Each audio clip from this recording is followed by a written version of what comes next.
At the state capitol, things are rarely as simple as they appear. This crime is a bipartisan crime. And until we come to that realization and stop worrying about the other stuff and worrying about who gets credit or blame, we're not going to get this done. State Representatives Jim Gregory and Mark Rozzi, both clergy abuse survivors, thought they had the votes. The two are pushing for an emergency constitutional amendment needing 2/3 majority in both the House and Senate so voters in the May primary can give victims a 2-year window to sue their abusers. We have an obligation to both the victims and the voters to get the language of House Bill 963 and House Bill 14 that we promised them on the primary ballot.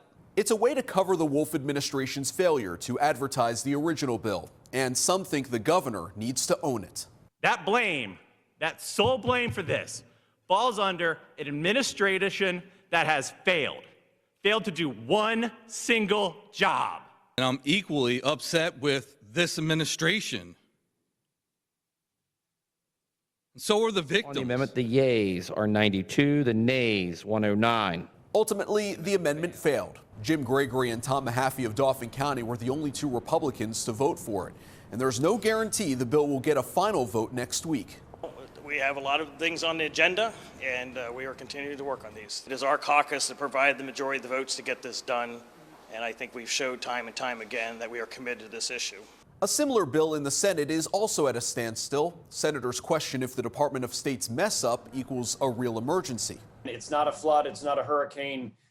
If you read the Constitution, many of us think that that provision does not apply.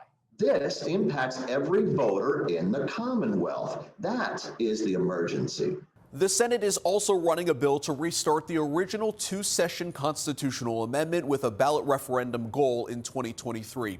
But Jim Gregory says he has one final play. The Capitol reopens to the public on Monday, and he's hoping victims and advocates come out in support of the emergency bill. Matt Maisel, Fox 43 News.